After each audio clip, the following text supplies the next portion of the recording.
హరే కృష్ణ. ఓం నమో భగవతే వాసుదేవాయ. జై జగన్నాథ్. ఒక విచిత్రమైనటువంటి ఆచారం ఈరోజు సమాజంలో నడుస్తూ ఉంది. ప్రత్యేకించి అన్య మతస్థులు అయితే ఎవరైతే ఉన్నారో, క్రైస్తవులు కావచ్చు, ముస్లింలు కావచ్చు, వాళ్ళు ప్రసాదం తీసుకోకూడదు, ప్రసాదం తీసుకుంటే పాపము అని చెప్పి ఒక ప్రచారం చేస్తున్నారు వాళ్ళు. మీరు నమస్కారం చేయొద్దు, బొట్లు పెట్టుకోవద్దు, విగ్రహారాధన చేయొద్దు, చెట్లకి పుట్లకి మొక్కొద్దు, ఈ రకమైనటువంటి ప్రచారం విస్తృతంగా చేస్తున్నారు. ఈ కరపత్రాలు వితరణ చేయడము, ఇంటింటికి వెళ్ళి చెప్పడము, అంటే సనాతన ధర్మాన్ని రూపుమాపాలని వాళ్ళు ప్రయత్నం చేస్తున్నారు. అయితే అది సాధ్యం కాదు. ఎందుకంటే సనాతన ధర్మం అంటే దాంట్లో అర్థం ఉంది. సనాతనం అంటే ఆది అంత్యములు లేనటువంటి, నువ్వు ఎంత దాన్ని చెరపాలని ప్రయత్నిస్తే అదంతా విస్తరిస్తుంది. వీళ్ళ ప్రయత్నం అయితే జరుగుతూ ఉంది. దాన్ని తీసేసి మనం ఏదో అంటే ఒక జంతు జీవనాన్ని మనం ప్రవేశపెడదాము ఈ మానవ సమాజంలో.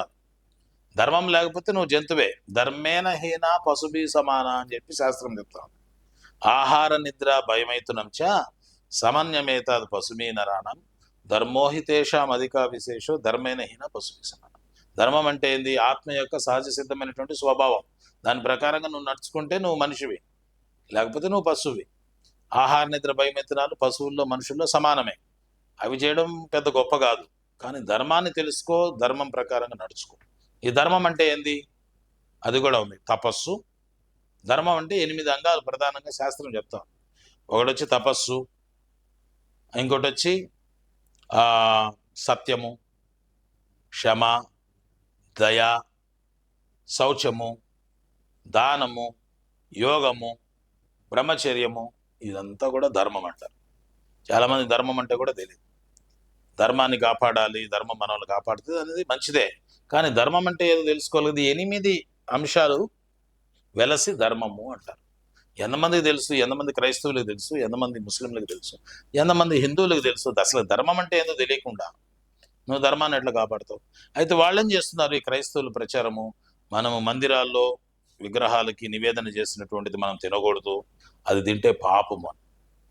కానీ భగవద్గీత ఏం చెప్తా ఉంది? ప్రతి ఒక్కరికి ఆహారం అవసరమే, కానీ యజ్ఞశిష్ట సినాసంతో ముచ్యంతే సర్వకిల్విషై భూంజతే తే త్వగం పాపం ఏ పచంతి ఆత్మకారణ. జిహ్వ చాపల్యం కోసము నువ్వు వండుకునే తినే ఆహారము అది ఆహారం కాదు, అది పాపము అని చెప్పి చెప్తాను. ఇంక ఎవరు పాపం తింటున్నారు మీరు ఆలోచించండి. భగవంతునికి నివేదన చేయకుండా తినే ఆహారం అంతా కూడా పాపమే అని భగవద్గీత చెప్తాను. క్రైస్తవులు ఏం చెప్తున్నారు? భగవంతునికి నివేదన చేసిన ఆహారం తింటే పాపమని వాళ్ళు చెప్తున్నారు. అందుకని ఎవరి పాటికి వాళ్ళు వాళ్ళ చట్టాలను తయారు చేసుకునే దానికి వీలు లేదు. మనం శాస్త్రం ప్రకారంగా పోవాలి. ఎవరు శాస్త్రం ప్రకారంగా పోతే వాళ్లే ప్రామాణికము. శాస్త్రం కాకుండా దాన్ని తోసిపుచ్చి మన ఇష్టానుసారం మనం కొన్ని తత్వాలను తయారు చేసుకొని వాటిని ప్రచారం చేస్తే కేవలం నరకానికి వెళ్తావు. అది పాపమే, శిక్షార్హుడు అవుతావు, తప్పదు నీకు శిక్ష. అందుకని ప్రతిదీ భగవంతునికి అర్పించి దాన్ని నివేదించిన తర్వాత దాన్ని ప్రసాదంగా మనం గ్రహించాలి. అందరికీ అదే, అందరికీ ఆహారం అవసరమే. అయితే అది కర్మరహిత ఆహారం చేసుకోవాలి. ఇంతకుముందు కూడా చెప్పాను. అది కర్మరహితం ఎప్పుడవుతుందని అంటే భగవంతునికి అర్పించినప్పుడు. ఎందుకంటే అంతా ఆయన సొత్తు, మనం తీసుకోవాలంటే ఆయన అనుమతి తీసుకోవడమే నివేదన అంటే, ఇంకేం లేదు. ఇప్పుడు మీ ఇంటికి వచ్చాను నేను, మీ ఇంట్లో ఏదో వస్తువు కావాలి నాకై నేను వెళ్ళి ఆ వస్తువు తీసుకొని సంచిలో వేసుకొని వెళ్ళిపోతే బాగుంటుందా? లేకపోతే మీ అనుమతి తీసుకుంటే బాగుంటుందా? యజమాని నేను కాదు. ఏం చేస్తే మంచిది? అనుమతి తీసుకుంటే అది ప్రామాణికం. అనుమతి తీసుకోకుండా దొంగతనంగా దాన్ని తీసుకొని సంచిలో వేసుకుంటే అది అప్రమాణికం.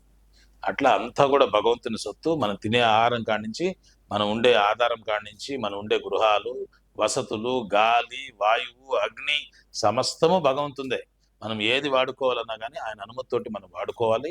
నివేదన అంటే ఏదో కాదు, ఆ భగవంతుడు యజమాని, ఆయన అనుమతి తీసుకొని మనం తీసుకోవడమే ప్రసాదం, నైవేద్యం అని అంటే. అందుకని క్రైస్తవులు ఏదైతే ప్రచారం చేస్తున్నారో అది అవాస్తవము. వాస్తవంగా వాళ్ళు పాపం చేస్తున్నారు. వాళ్ళు ఆ రకంగా కొనసాగితే వాళ్ళకే ముప్పు.